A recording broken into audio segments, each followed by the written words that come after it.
Esse bonitão aqui, que é ex-marido da Nicole Balls, que já participou de 2 realities na Record, está acusando o governador bolsonarista Gladson Camel do Acre de ter bulinado ele. Abre aspas para o rapaz. Uma vez o senhor me levou para o seu apartamento em Brasília e me abusou. E eu vou provar.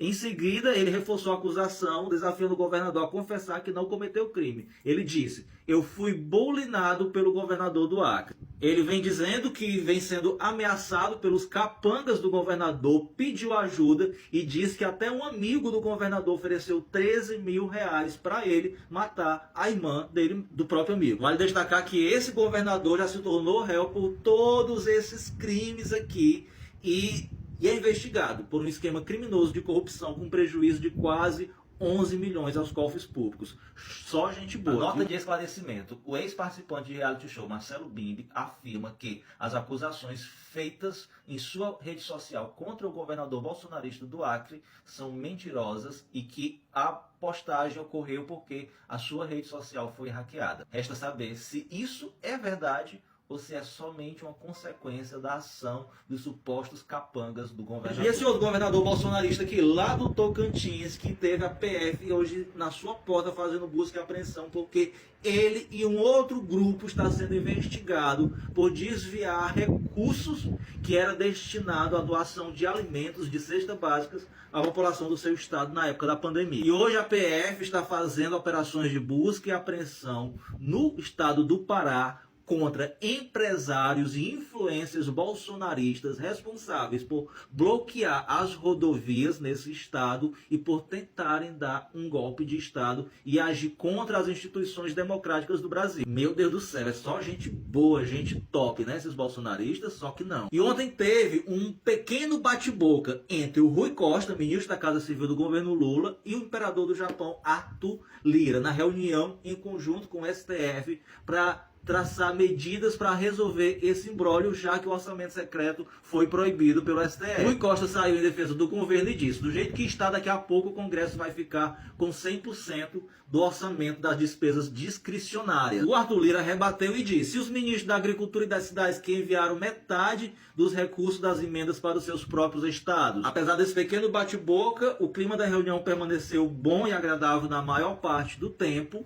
O orçamento secreto realmente está bloqueado, a verba segue bloqueada e a decisão que foi tomada entre eles é de que só vai ser liberado verba nesse modelo quando for discricionado para onde irá aquela verba, quem solicitou e que trabalho será feito com aquela verba e com acompanhamento e fiscalização do Tribunal de Contas da União. E a Justiça Eleitoral determinou que as empresas de redes sociais excluíssem os vídeos do Pablo Marçal, no qual ele produz fake news contra o Guilherme Boulos, acusando ele de ser usuário de substâncias ilícitas. E mesmo com essa decisão, o Pablo Marçal continua desrespeitando a justiça e postou hoje um novo vídeo fazendo chacota e acusando de maneira jocosa o Guilherme Boulos. Guilherme Boulos deu entrevista à CNN dizendo que a filha dele chegou em casa chorando porque os coleguinhas dela de escola estavam chamando ele de usuário de substância ilícita. O que é teu tá guardado, Pablo Marçal. Você tem muito dinheiro, pode muita coisa, mas não pode tudo. Você não está acima da lei. É só questão de tempo. Depois do escândalo das rachadinhas,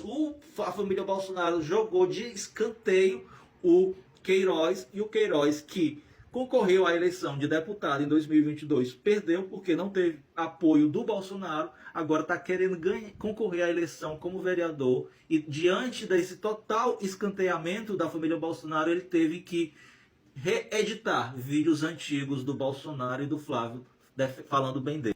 Pense numa decadência. Vamos lá, seguindo. Deputados, senadores e influencers bolsonaristas estão debaixo dos bastidores, por trás dos bastidores, migrando seu apoio ao Nunes, apoiado pelo Bolsonaro, para apoiar o Pablo Marçal. A ordem de Bolsonaro, no entanto, foi que o apoio continue sendo feito ao Nunes, porque foi um acordo firmado entre ele e o prefeito paulista. E com medo de perder seus seguidores, seus eleitores, o Bolsonaro está com uma campanha de ataque contra o Pablo Marçal, o chamando de mentiroso, assim como o governador Tarcísio o chamou de palhaço, e o Eduardo Bolsonaro associou de maneira indireta o Pablo Marçal a membros de uma organização criminosa com 3 letras aqui no Brasil. O motivo desse ataque do Eduardo Bolsonaro, além da disputa pelo gado, é porque o Estadão divulgou que a Polícia Civil de São Paulo está investigando a participação de membros do partido de Pablo Marçal, pessoas próximas ao Pablo Marçal, esses membros,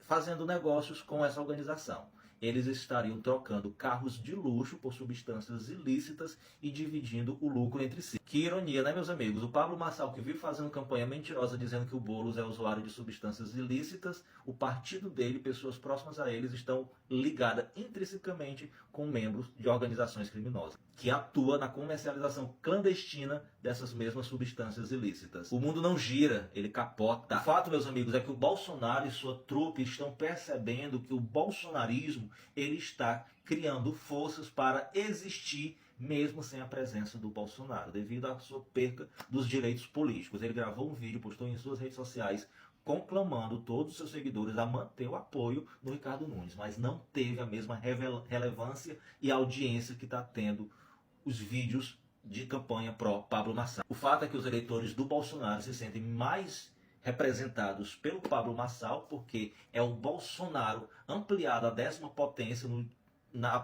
em vomitar todos os tipos de absurdo possíveis diante do Nunes, que é, segundo o Pablo Marçal, um banana. E eu não posso negar para vocês, né, que eu estou adorando essa divisão entre eles. Por favor, briguem mais. Já no Rio de Janeiro, a questão é com o senador Romário, que é do mesmo partido do Bolsonaro, que não está apoiando o candidato do Bolsonaro à Prefeitura do Rio e o candidato do Bolsonaro à Prefeitura de Niterói. No Rio, ele está apoiando a candidatura do Eduardo Paes, que é o candidato do Lula, e em Niterói ele está apoiando outra candidatura que não é a do Carlos Jordi, indicação do Bolsonaro. O Carlos Jordi disse que não contava com o apoio do Romário, e o Romário disse que não iria apoiá-lo porque durante a sua eleição em 2022, o Carlos Jordi não apoiou ele, e sim apoiou o Daniel Silveira, que hoje está preso.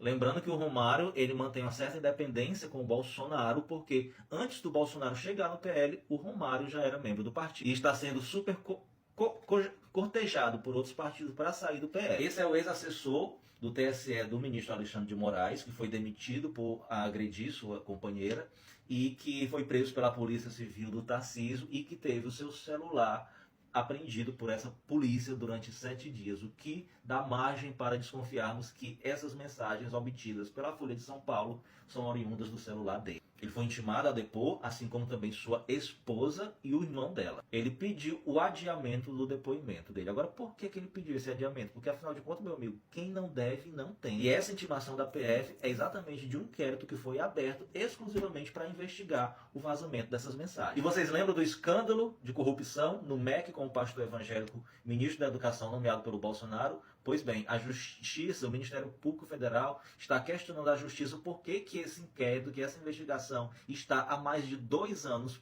parada e está solicitando à polícia que retorne a investigação sobre esse caso. Lembrando que em 2022 teve o vazamento de uma conversa telefônica entre o então ministro e sua filha, alegando que o Bolsonaro tinha avisado o ministro que iria ter uma operação de busca e apreensão em sua residência. E para concluir, a mudança na lei de inelegibilidade é aprovada pela Câmara e que vai ser aprovada no Senado, em hipótese nenhuma beneficiará o Bolsonaro. O que é que mudará? A mudança ocorre que, na lei atual, o prazo de inelegibilidade só começaria a contar depois que o político saísse da prisão. Com a mudança na lei, não. A mudança na lei, o prazo irá contar desde o momento que ele foi eleito e incluirá dentro desse prazo de 8 anos o prazo que ele passou preso. Ou seja, se atualmente o político envolvido em caso desse tipo passar 8 anos presos, ele, assim que ele sair da prisão depois de 8 anos, ele terá mais 8 anos de inelegibilidade. Com a mudança da lei, não. Se ele passar 8 anos presos, esses 8 anos presos servirá também para, após a saída da prisão, reverter a sua inelegibilidade. É sobre isso e não esqueça de compartilhar o vídeo. Tamo junto.